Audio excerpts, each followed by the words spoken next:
इसमें मैं हूं शिवानी यादव और आज हम सॉल्व करेंगे डीओई की क्लास 10th की साइंस की वर्कशीट नंबर 30 जो कि 17 सितंबर 2021 की है। तो दोस्तों, इसमें आपको बताया गया है मेटल और नॉन मेटल्स के बारे में। तो मैं इसको यहाँ पे जो पॉइंट दिया हम उनको रिवाइज करते हैं, ठीक है बच्चों। तो फर्स्ट पॉइंट दिया गया है elements can be classified as metal and non metal. जो हमारे एलिमेंट्स होते हैं वो मेटल की फॉर्म में भी क्लासिफाइड हो सकते हैं और नॉन मेटल की फॉर्म में भी क्लासिफाइड हो सकते हैं। सेकंड पॉइंट है बच्चों हमारा मेटल्स आर लस्टर्स। मेटल्स हैं वो हमारे लस्टर्स होते हैं, उनके पास लस्टर प्रॉपर्टी होती है। इसका मतलब ये होता है कि उनके पास शाइनिंग वाली प्रॉपर्टी होती है, ठीक है बच्चों। आगे है हमारा मैलिएबल। जो मेटल्स होते हैं वो हमारे मैलिएबल होते हैं, मतलब कि they can be better into thin sheet. हम उनकी पतली से पतली शीट्स बना सकते हैं, ठीक है बच्चों। आगे है हमारा डक्टाइल। जो मेटल्स होते हैं वो डक्टाइल्स होते हैं, इसका मतलब है हम उनसे वायर्स बना सकते हैं। And are good conductors of heat and electricity.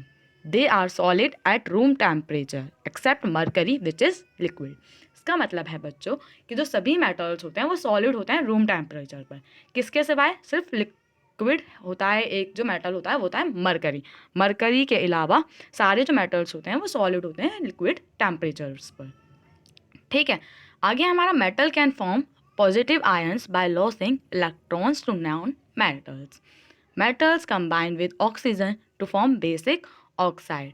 इसका मतलब है बच्चों जो भी हमारा मेटल होता है वो अगर बेसिक ऑक्साइड के साथ कंबाइन होगा, जो भी हमारा मेटल है वो अगर ऑक्सीजन के साथ कंबाइन होगा तो हमें क्या मिलेगा बच्चों? हमें मिलेगा जो हमारा मेटेलिक ऑक्साइड होगा वो हमें मिलेगा। Aluminium and zinc oxide show the property of both basic as well as acidic oxide. These oxide are known as amphoteric oxide. जो हमारी एल्यूमिनियम ऑक्साइड होती है उसका सिंबल होता है Al2O3 और हमारी जिंक ऑक्साइड उसका सिंबल क्या होता है? ZnO। तो ये जो हमारी एल्यूमिनियम ऑक्साइड होती है और जिंक ऑक्साइड होती है शो करती हैं प्रॉपर्टी दोनों की दोनों, बेसिक भी और एसिडिक भी, ठीक है बच्चों। ऐसी ऑक्साइड्स को हम क्या बोलते हैं? एम्फोटेरिक ऑक्साइड, ठीक है बच्चों। तो इतना आपको समझ में आया होगा, आशा करती हूँ। आगे हमारा different metals have different reactivities with water and dilute acids. अलग अलग मेटल्स के पास अलग अलग रिएक्टिविटीज़ होती है वाटर के साथ और एसिड्स के साथ। List of common metals arranged in order of their decreasing reactivities is known as an activity series. Metal above hydrogen in the activity series can displace hydrogen from dilute acid.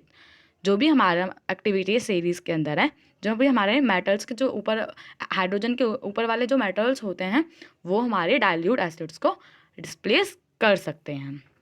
आगे है बच्चों हमारा a more reactive metal displace less reactive metal from its salt solution. तो जितना भी ज़्यादा reactive metal होगा वो अपने से लेस रिएक्टिव मेटल्स को सॉल्ट सॉल्यूशन से डिस्प्लेस कर सकते हैं। Non metal have property opposite to that of metals. जो नॉन मेटल्स होते हैं उनके पास कैसी प्रॉपर्टी होती हैं? मेटल के अपोजिट। जैसे अगर मेटल्स हमारे क्या होते हैं? सोन्योरस होते हैं, मतलब कि जब हम उनको हिट करते हैं तो वो साउंड प्रोड्यूस करते हैं, लेकिन नॉन मेटल्स के अपोजिट होते हैं, उनके पास ये प्रॉपर्टी नहीं होती है। ऐसे ही वो जो हमारे नॉन मेटल्स होते हैं वो मैलेबल नहीं होते हैं, हम उनके शीट्स नहीं बना सकते हैं। ऐसे ही वो डक्टाइल भी नहीं होते हैं, ठीक है बच्चों। They are bad conductor of heats and electricity except for graphite which conduct electricity. ये अकेला हमारा ऐसा नॉन मेटल है जो इलेक्ट्रिसिटी से कंडक्ट हो जाता है। आगे बच्चों हम देखेंगे कि हमें कौन सा क्वेश्चन करना है, वर्कशीट को सॉल्व करेंगे। तो इसमें है write the exceptions in the following cases. Metals combine with oxygen to form basic oxide. हमें ऐसे मेटल्स बताने हैं जो मतलब कि बेसिक ऑक्साइड्स को शो करती हैं। तो ऐसा हमने अभी पढ़ा था, एक होता है हमारा एल्यूमिनियम ऑक्साइड जिसका सिंबल मैंने आपको बताया था Al2O3, और एक था हमारा जिंक ऑक्साइड जिसका सिंबल था ZnO, ठीक है बच्चों। आगे हमारा metals are solid at room temperature. तो जो सारे जो मेटल्स होते हैं वो सॉलिड होते हैं रूम टेम्परेचर पर, लेकिन हमें एक्सेप्शन बताना है, तो वो कौन सा है हमारा, वो है हमारा मरकरी। ठीक है बच्चों, MERCURY, और इसका सिंबल क्या होता है बच्चों, Hg।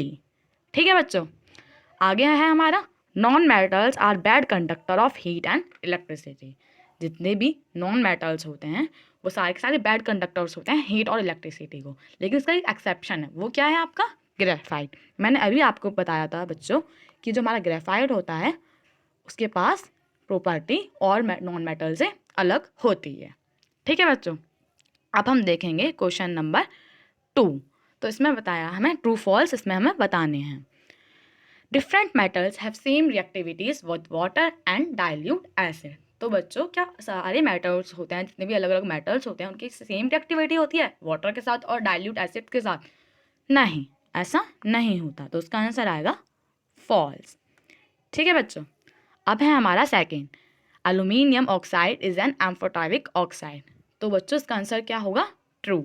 अभी मैंने आपको बताया था कि जो हमारी दो ऑक्साइड होती हैं, एक एल्यूमिनियम Al2O3 और एक जिंक, ये दोनों हमारी कैसी ऑक्साइड होती हैं, ये दोनों हमारी होती हैं एम्फोटेरिक ऑक्साइड, तो उसका आंसर होगा ट्रू। नेक्स्ट है हमारा, non metal can form positive ions by losing electrons to metal. तो ये प्रॉपर्टी हमारी, ये भी, इसका भी आंसर क्या होगा हमारा, फॉल्स। ठीक है बच्चों, तो अगर आपको वीडियो अच्छी लगे तो वीडियो को लाइक और चैनल को सब्सक्राइब करना ना भूलें। ठीक है बच्चों, चैनल को सब्सक्राइब करना ना भूलें। Thank you.